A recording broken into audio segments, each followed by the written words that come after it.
What's going on, folks? You're listening to the Urban Sports Scene, the Washington Capitals, Tampa Bay Lightning recap show. Last night, the Caps fell to the Lightning 5-3, ending the Caps 3-game winning streak. I'm Wole. I'm joined by my guy, former WNST Capitals reporter Ed Frankovic. What is going on, Ed? Wole, how are you today? I am fine. It's a lot going on, but you know what? The Caps. The last time we spoke, we were like, this stretch of games would be a little rough, and they're coming out looking pretty good, better than we both imagined. Yeah, well, hey, we talked Tuesday night, and we hit some things right. I hit some things right. I hit some things wrong though too. I said the blueprint had to be defensive, and they ended up scoring a bunch of goals. And Ovi got on that heater we talked about, and he's up to 10 goals now. And they found their offense. Got a little loose defensively, but they got big wins against Edmonton, and going to Montreal on a back-to-back was huge. Yes. I think they didn't have a whole lot in the tank to start the third game against Tampa on Saturday night. They got behind. They dug themselves a hole, almost came back. So we'll take 2 out of 3. I think we talked about we got to get 6 of every 10 to make the playoffs. So 4 out of 6 is keeping on that pace. So Ovi got hot. The offense kind of woke up. They got shut down a little bit against Tampa on Saturday night. But all in all, to win 2 of 3 after what we talked about on Tuesday, I'm pretty happy with where they are. And hopefully they can, keep it up. Yeah, I just thought that, Ovi, he hit the fountain of youth like you were talking about. Like, hopefully Ovi would hit the fountain of youth, and he did. Had a hat trick within that stretch of games. He was really impressive. And he was a playmaker, setting people up. He looked spry again. You know what I mean? It's something to say that when you're generational, right? When you're generational and your team needs you at the biggest moments, he did that for his team. So yeah, shout out to Ovi. Ovi was great. Yeah, I think they were watching the show Tuesday night. Ovi found the fountain of youth for a couple days. Yeah. Connor McMichael, we talked about stepping up. He steps up, has a big play to set up Wilson for the empty net against Edmonton. And we talked about Leonard. Leonard gets a couple goals. He's on pace for 20 now. We talked about Protas coming back. He played well. So, we hit that right. So the offense was listening to the show. I don't know about the defense, but the offense certainly was. The offense was definitely listening to the show because everything was right. I was like, I even had a George who listens to the show. He tweeted me. He was like, everything Ed said was right. He was like, other than obviously the defense portion, but just pretty much the people that you called out that needed to step up, stepped up. So it was amazing. Yeah, I mean, it was that I was really happy to see it. And it was pretty cool. I mean, the play Strome makes, you got to think about this. The guy is playing in Montreal. He had to know his wife had the baby in the first period, right? He can't get there, right? He knows his wife's going to have a baby. And he goes out, and I think he had 4 points that night. And the play he makes to Ovechkin on the 2-on-1 to close that game out, the 6th goal to make it 6-4, just incredible play. So it's really cool. I don't know if people are following the Capitals Instagram feed, but when they win, they do clips from the locker room, and it's really a lot of fun. I mean, Carberry does a really good job. The guys, you can see they did this last year. You can see how tight this team is, right? So they're not going to win every night. They don't have the most talent in the world, but I think this team plays together, and they really care about each other, and they're going to battle. I mean, the odds are a little stacked against them losing PLD for 4 months, but so far they're finding a way. You guys are definitely stepping up. Yes, before we get into this game, hey, we gotta knock out some logistics. Hey, subscribe to our podcast on Spotify, Apple Podcasts, TuneIn, iHeartRadio, and other podcast platforms. Just search the Urban Sports Scene. You can check out our website, which is www.urbansportscene.com. Make sure you subscribe to the Urban Sports Scene YouTube channel. If you're in the YouTube chat, we accept super chats. Super chats help us support our show. The super chats will be prioritized over all comments in the chat. Don't forget to tweet us at Urban Sports Scene. Hit us up on IG and TikTok at Urban Sports Scene, and also like our Urban Sports Scene Facebook page. You can also join our Urban Sports Scene Facebook group. Just search Urban Sports Scene, sports bloggers, sports podcasters, and sports debates. All right. The Capitals started the game. They were up in this game against the Lightning 1-0, and the Lightning ripped off 4 straight goals. To you, what was like? You mentioned the defense. What is the issue with the defense right now? Well, they got, and we talked about the power play, right? And he went 0 for 6, I think, on Saturday, and they gave up a shorthanded goal right early on, right, and there were some odd man rushes. Kind of put Logan Thompson on his heel. He ends up giving 4 goals on 6 shots, right? Yeah. And he got benched part too. Of that's on him, and part of that's on just giving up odd man rushes and poor defense. And, I don't know what happened. They weren't ready to start that game, Wole, because you look at the second and third period, they dominated. They just couldn't get it past Jonasson. But I don't know what happened, why they weren't ready to go, but that first period was just a dud. I mean, that's probably one of their worst periods of the year. It cost them a game, right? They almost came back, but they almost did. They cut it to I think we cut the 4-2 in the second. I want to say in the second period, got a goal in the third, I believe. And then from that point on, they even had an opportunity in the power play, didn't take advantage of that situation. So you would think, okay, they got it 4-3. We're at a power play the way, especially where this offense has been cooking during during the winning streak at the time, and they weren't able to punch it in, and then the Rays get the 5th goal. So and again, it's just all she wrote. But yeah, just I want to ask you, is it even with the winning streak, right? The defense has been giving up a lot. They have been giving up a lot of goals. Is it concerning, troubling? Or is it more they're relying more on offense? Like, if you had to point a finger on it, especially during the winning streak, what would you say is like the issue with the defense? Because they even when they've been winning these games, they've given up a chunk of goals. Yeah, I mean, they played Edmonton and then Montreal, very offensive teams, right? Some really good young talent. And I think they got, the special teams aren't helping them right now. Yeah. And then it's a team defense, right? All 5 guys got to be committed, and they're having invariably either a defender or a forward are breaking down, right? And it's causing these odd man rushes to happen, and you just can't give those up, right? They got to be better in their offensive zone. They can't be turning pucks over and give it that. Ultimately, an odd man rush typically comes from either a turnover in the offensive zone or in the neutral zone or a bad change, right? I didn't see many bad line changes. It was just a lot of mistakes. They got to work on getting pucks behind the other team's defense a little more. I mean, when we talked last week on Tuesday, they had just come off a 2-1 victory over the Kings, and they were playing really well defensively. They had a nice win in Carolina, where Thompson, I know he had 36 saves, but they really didn't give up a lot of quality chances. And then you turn around to these 3 games in 4 nights, quality chances. And that Lightning game, Kucherov had 3 points in the first period. And he doesn't even play the rest of the game. He went out. He played the first shift of the second period, and he was done for the game. That's their best player. So, that's another reason the Caps were probably able to come back a bit, because he was out. So, again, it's turnovers. It's positioning. I'm sure Carberry will be all over it, this week, getting ready for the next stretch of games, because he's such a good defensive coach. He really preaches the system. They just got to get back to the system. They were able to get 2 out of 3 playing this, I'll call it Bruce Boudreau era wide open hockey, but that doesn't last long, as you know.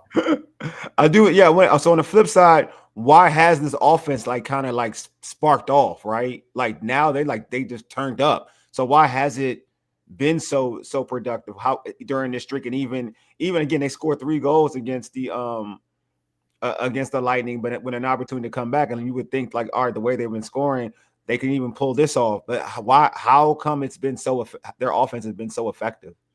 Well, they're moving the puck really well, right? So they're taking advantage of the odd man rushes, because the power play hasn't really been doing anything, right? So it's been all even strength. This is a really good even strength team. And it's been that way under Carberry. So if they could ever fix the dugout power play, that would be nice. But they're moving the puck really well. They're taking advantage of opportunities. Like I said, in Montreal, they got several odd man rushes, and they just tic-tac-toed beautiful. And they're getting the puck to Ovi. He had 6 goals in 4 games. They got the puck to Ovi, where he's going to bury it. I mean, the shot, Strome gave him a great pass, but that shot he made just over the pad. Not many guys can make that shot. He ripped it quick over the pad. That was beautiful. They're moving the puck, Wole, and that's the key. They got to move the puck. And then, the guys, I think Protas is getting comfortable with McMichael. Tom Wilson played fantastic, and then he had the 2 empty net goals. So they had 8 against Edmonton, but were 2 empty net goals, but they needed that, right? Because it was a 1 goal nail biter. So I love the way Wilson's playing right now. I think he's the guy probably playing both ends of the rink better than anybody in the lineup right now. They just need more guys that be two-way, but they are moving the puck and they're burying their chances. They're getting out man rushes and they're taking advantage of them. What? So for Ovi, how come we talked about this during the after the Kings game, and you came out and said, Ovi needs to hit the fountain of youth during, for this team to kind of turn this season, this bad trend around, and it looks promising right now. How has Ovi been able to do it? Like, has it been scheme with the staff, or has it just been Ovi willing himself to in these situations? He seemed to find another gear last week, Wole. I mean, again, maybe he listened to the show. I don't know, but he was skating. I hadn't seen him skate like that all year. Like he was moving, right? Yeah. And he and Strome were just in lockstep together all week. Those two games, those Wednesday and Thursday. He just found something. He always loves playing in Montreal. Remember when he did the All-Star game and he put the cowboy hat on and the fans love him up there, and he loves Montreal. Okay. He just always finds a way to have a big game in Montreal. And then Edmonton, he was great against, I think going against McDavid and Draisaitl, that team that's been in the Stanley Cup final the last 2 years. I think the team got up for them. And I think that was a big factor in that game. And like I said, he loves going and playing in the Bell Center. His whole career, he's always done well in Montreal. Yeah, because he looked good. He looked good. Like everything, he looked like old school Ovi, like new school, I guess, because he looked younger. He did. I mean, he was skating. I mean, he wasn't getting goals just going in the front of the net and out muscling guys. Yeah. He was skating. Yes, he was. He was on the outside skating. He looked very determined. You know what I mean? Like, I don't know what motivated him. Well, I know we joke around, said maybe who's listening to the show. But he looked, like, to your point, he looked very motivated during this stretch of games. So it's crazy because the great ones kind of have it, right? They know their team's in trouble and then something just clicks. Age doesn't even matter. It's just something about that trait of greatness, right? And he can tell. I felt like he could tell that his team needed him, especially when you look at those stretch of games, knowing that these stretch of games are tough and it can kind of make or break your season in a way, right? Even early, and and it looked like he took that upon himself to be a real leader and an all-time great at that particular moment. Yeah, he's the greatest goal scorer ever. It's funny because you and I did the show on Tuesday, and before the game on Wednesday, I was watching the NHL Network, and Mike Rupp's on, one of the analysts, and I didn't forget who the other analysts were. But they were talking about Ovi like we were the night before, how he was only sitting on like 6 goals, and they were concerned, was he going to hit 30? And then he goes out, and I think he got, 4 the next 2 games. Yeah. And but the funny thing was, Rupp made a bet with the other guy and said he's going to hit at least 30. Right? He's like, people get hot, and so I think Rupp's going to get the money on that bet. Oh yeah, he's going to. Like, Ovi is Ovi. Like, that's one thing I know. Like, just watching him, he's just we've never seen anything like it. Like you said, the greatest goal scorer ever. Like, we've never seen anything like it in terms of the determination, the will, the physicality, the strength, the speed, the accuracy. Like. Ovi is something totally different that we've never seen. You know what I mean? So to put a label on him, seeing he can do something like catch catch 30 at his age. It was one thing I've always learned. I've always said, like, you can't. It's hard to doubt greatness. You just can't doubt greatness. It is what it is. Until never doubt Michael Jordan, right? He could still find it here and there, right? So Ovi he's 40. Yeah, and he got a hat trick at 40, right? How many guys get a hat trick at 40? Not many. Yeah. So, in the the best league in the world, and the league is fast. It is so much faster than when he came in the league, and he's still doing it.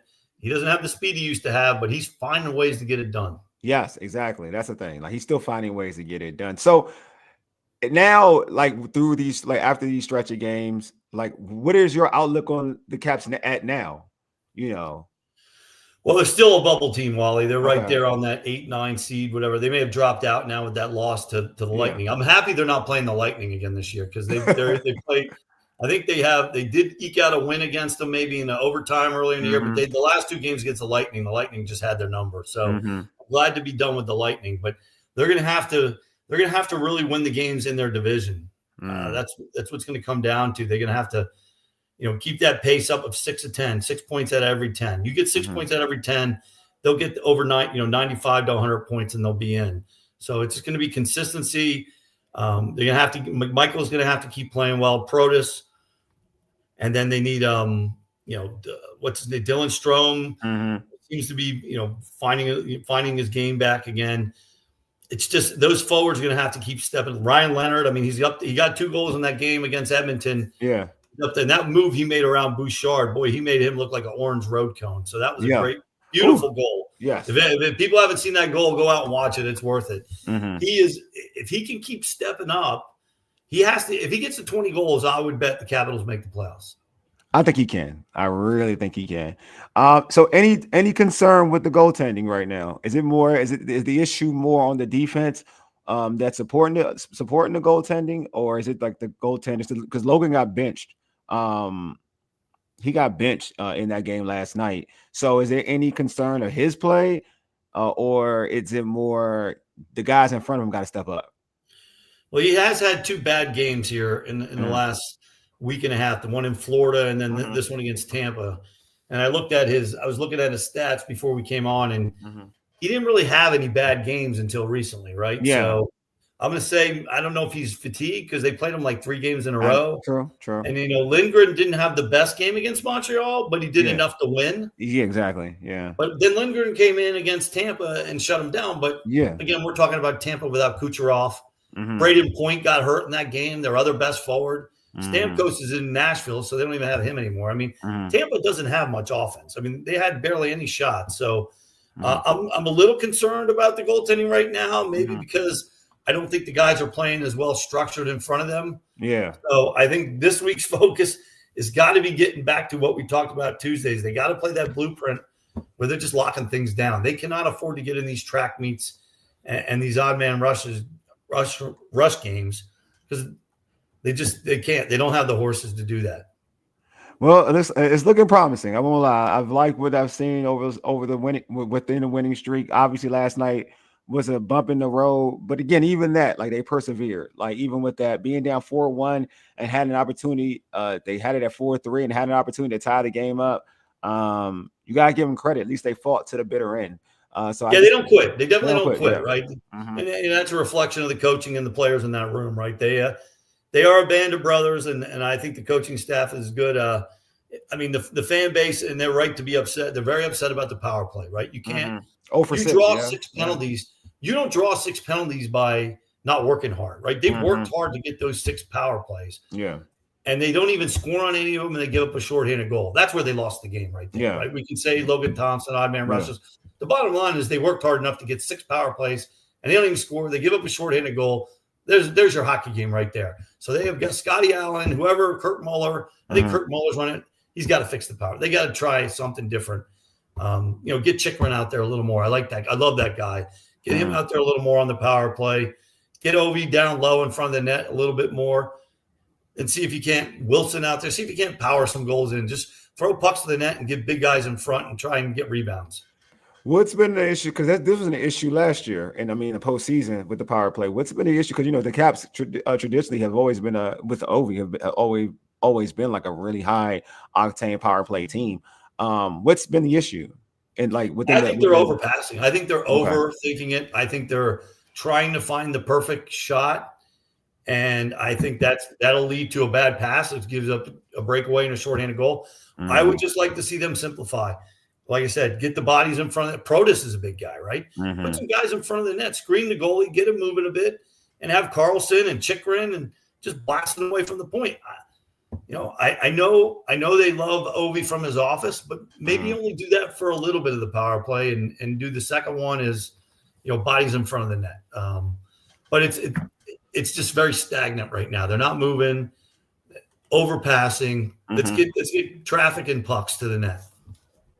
Well, I mean, they've looked good. They got a game tomorrow against the Blue Jackets. So it's an opportunity to kind of get right. And they can keep this trend going. I think that, there's nothing wrong with losing one game, not going every game. No, you're not. Not going every game, but The league's too good. Like we talk about, the league's just too good. And that game is here against the Blue Jackets. Yeah, it's here. Blue Jackets the Blue Jackets typically play the Caps tough. Zach Werenski's their best D back there. That guy's a great quarterback of the power play. Knows how to move the puck. He's the guy that you got to watch on the back end. But and they got Fantilli. Fantilli, I think he scored a ton of goals against the Capitals last year. Adam Fantilli played at Michigan. I think second pick in the draft, maybe third. But he is a really good young forward. He's a guy they got to watch.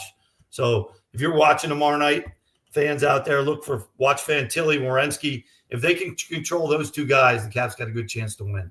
I mean, nothing wrong with trying to win 4 out of your last 5, right? I mean, I think that would be good, and I think it'll be trending in the right direction. Especially again, there's at least now that this team can move the puck and score it, right? They're capable of doing it against high competition. Even the younger teams, they were able to outscore some of these younger, better skating teams, right? So now you can look at this situation from now on. They know they're able to do it, right? They're able to do it, barring injury or fatigue. Yeah, they can't exactly. That's exactly right. Well, they cannot use injury to PLD as an excuse anymore. They proved they put up 8 against Edmonton. I think when they put up, or maybe 7 against Edmonton and 8 against Montreal. I don't know. It was 15 goals in 2 games or something like that. They can't use the injury is over, right? Yeah. Sometimes you see it in football, all the sports. You get an injury early in the year.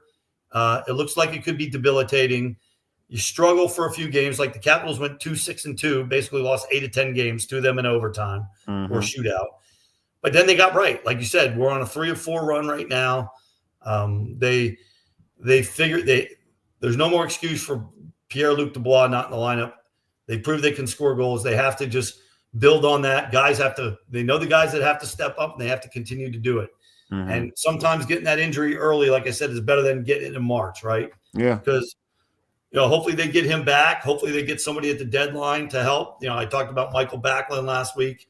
There's guys out there. There'll be teams that are looking to dump guys, but that's a few months off. So they got to keep themselves in this race and guys stepping up like McMichael, Protist. Tom Wilson's got to keep playing well. Ovi's got to keep drinking that fountain of youth water and just keep it rolling. Yeah, definitely. Shout out to the grade 8. But Ed, this has been great. Folks, thank you for tuning in, listening to us talk about the Caps. Let's rock the red, all caps, all that good stuff. Make sure hopefully the Caps continue this momentum going, because I do think they're playing great hockey. At the end of the day, they're playing competitive hockey against, especially those stretch of games where they play at a high level. That's one thing you want in that situation where you match your opponent's ability. And I think the Caps did a great job in that. The Caps did a great job in that. So yeah, the Caps are in a situation where I feel like, they're trending towards the right direction, and hopefully it continues. Yeah, I agree with you, Wole. I'm optimistic. I think since we talked last Tuesday, I feel a lot better about things. There you go. I'm confident in this coaching staff and these players to buy in and do what they need to do to get themselves in the right position. I'm glad you feel better. I feel like our talks do this. Hey, I hope they were watching tonight. I mean, and they keep it up, right? Yeah, keep it up. Keep watching. We are your good luck charm. Keep watching. All right, folks. Thank you all for jumping on the stream and watching the show. Appreciate everybody from all the platforms. Anyway, you've been listening to the Urban Sports Scene for ages. You dig? Deuces. We are out. Peace.